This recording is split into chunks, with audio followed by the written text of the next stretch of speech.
Hey guys, welcome back. I feel like it has literally been, and actually I guess technically it's only really been a week, but I am going to bring you guys this first impression on a couple of foundations that I have received just in PR from Maybelline. I saw, who was it? It was Laura Lee that had done a tutorial on the same foundation just maybe like a week ago or something like that, or a couple weeks ago, and I was just like, you know what? Maybe the Maybelline Cushion foundation will be a little bit better, because I tried the L'Oreal Dream Lumi, the L'Oreal Magic Lumi Cushion foundation or something like that. I have it in a bag just because it wasn't too big of a hit for me. But to my understanding, like cushion foundations are just, I guess, a regular formulation, but a little bit more sheer. So it is, I guess, targeted for those of you who like a more sheer coverage or like a little bit more of a natural coverage.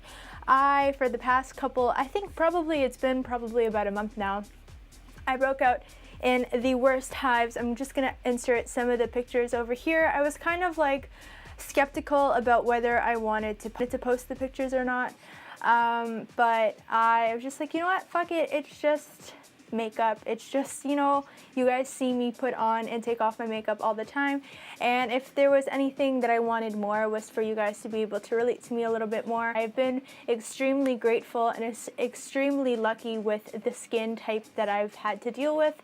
High school I had decent skin, like university has been all right for me, but I have found that my skin has gotten a lot more sensitive, especially when I get a little bit more pale. Right now it doesn't look too bad on camera, but when I get really pale, it's like my skin becomes transparent and you can see every single little vein. Or my dermatologist prescribed me, it was something, I can't remember what the name was, I'll leave it in the description box below, but essentially what I called it were unicorn tears, because it just completely made my skin like this within probably like a week or a week and a bit. The thing that sucked about that stuff was that it dried my skin out a lot, so right now I'm just like working on bringing all the hydration back into my skin. So anyway, first impression. So I put on the Tarte Maracuja See Brighter Eye Treatment. I have been adoring this stuff. Like, I'm almost done it, which kind of sucks, but I'm just gonna prep my skin with the Tarte Drink of H2O Hydrating Boost. I also love this stuff. I found it was very helpful in my skin recovery, just because it's a gel-based moisturizer and it's not anything that would like be too heavy. I actually like intentionally drown my skin in this shit because it just drinks it up like nothing, and it feels so good. So I'm just gonna put this on. It's been a while since I've done a first impression on a foundation, so I'm actually kind of excited for this stuff. My tattoos touched up. I got this one just a couple weeks ago, and I got these two touched up just because they didn't heal all that properly, and it was pretty much needing to get the same tattoo over again. But tattooing over scar tissue is the worst fucking thing in the entire world, let me tell you. Maybelline sent over some PR for me, so I'm just gonna go through the foundation. So the Dream Cushion Fresh Face Liquid Foundation, oh no, wait. I guess it is called. So the Dream Cushion Fresh Face Liquid Foundation, it's now available in stores, which is really fun. It comes in 8 shades, which sucks in my opinion. Like, yeah, I think they sent me a shade that may be a little bit too light and a little bit too dark for me, but I guess we'll see how it works out. And it's gonna retail for $19 Canadian. 0.51 ounces, which is pretty good. That's generally the amount of foundation that you would get in any sort of foundation, which makes sense that it's priced the way it is considering it's drugstore. It's actually kind of like on the higher end of drugstore, but that's besides the point. I'm gonna try out this foundation. I'm not gonna put any sort of primer just because until my skin feels 100% again, I don't think that I want to put any sort of primer on it. But I'm gonna try half of my face with the brush and then half of my face with a beauty blender, which may or may not work out. I'm not too sure. So I already peeled this guy off, but it comes with the little thingamabob.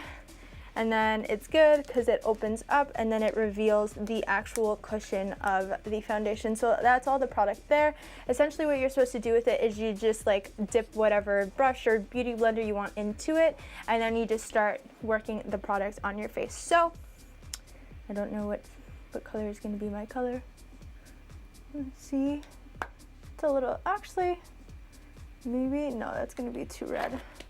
It's going to be too red. It's a shade 40, but I'm going to try out the shade 20 because they sent me 2. I've been trying to do a post on my blog every day, just kind of wanted to make up for the lost time that I've had here on my channel, just kind of dealing with my skin and kind of just spending some time with my family and my boyfriend and just the holidays, you know what I mean?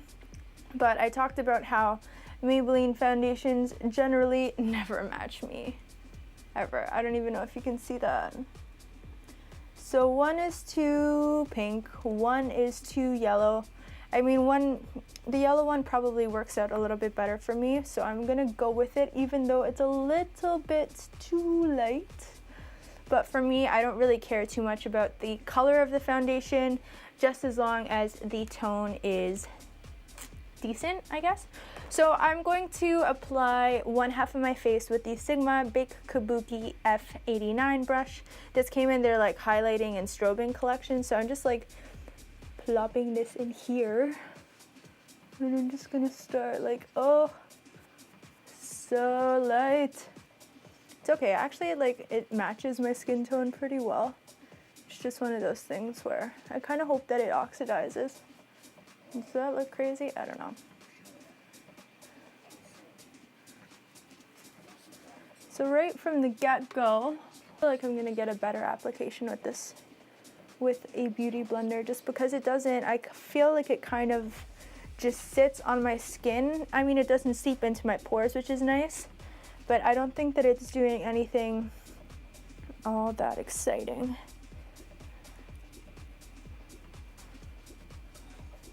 I'm gonna zoom you guys in a little bit. So I'm gonna go back and just kind of work this on my face. Actually, now that I'm looking at it up close, it's not that bad. So I definitely think out of the two, the shade 20 would be my best bet. So that's one side of the face. I'm gonna see how that settles while I do the side with the beauty blender. And it's still dirty. My beauty blenders are always dirty. But I'm just gonna dab into this. Yep. I like the way it applies with the beauty blender. Not too sure about how, I guess, efficient it would be, just because I've needed to dip into my beauty blender and I've needed to dip my beauty blender into the product a little bit more often than when I had used the brush. But for now, the coverage is all right. It's not completely full. Actually, I'm still kind of like iffy on the coverage right now, but we shall see. I don't know if you can tell, you can see that it has a nice luminous glow, and for my dry ass skin, that is completely all right for me. I'm gonna go ahead and do the rest of my makeup and I will be right back. Alright guys, I am back. I have put on my foundation completely along with all of the other stuff. This video will be next up on my channel in terms of the makeup that I'm wearing. But in terms of the foundation, when I look at it up close, it honestly doesn't look the greatest. I kind of didn't really have the greatest expectations. I guess I could have avoided the massive pore situation. It doesn't look too bad on camera, but up in close person, you can definitely see the pores, all of the pores. It creases up not so greatly. You can see all of like my peach fuzz, which also sucks. So personally, I would have to give this guy a, I'm just gonna try and, you know, use this foundation in a couple of different ways. Maybe I'll update you guys in a blog post, but for my first impression of it, I am not too impressed. Then again, it may wear a little bit better in you know, just around the day, just as the time goes by. I have given you guys a update just kind of like later, because I obviously wrote the blog post after I filmed this video. So and a mini update will be in that blog post as well, so you guys can go check that out. But otherwise, I don't think that I would be wearing this foundation ever again, more so because it's like so light on me that I need it to tone it to, I guess, my preferences in terms of like bronzer and everything else.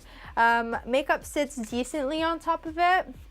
I found that when I ran over my eyelids with the foundation, regardless of whether I had set it or not, it still creased. So I mean, my eyelids are pretty decently, I guess, normal in terms of oiliness and needing to keep the oil at bay, but you know, it's all different stuff. So yeah, I hope you guys enjoyed this first impressions video. Give me a big thumbs up if you guys want to see another one from me, and yeah, don't forget to subscribe if you haven't already, and I'll talk to you guys in my next one.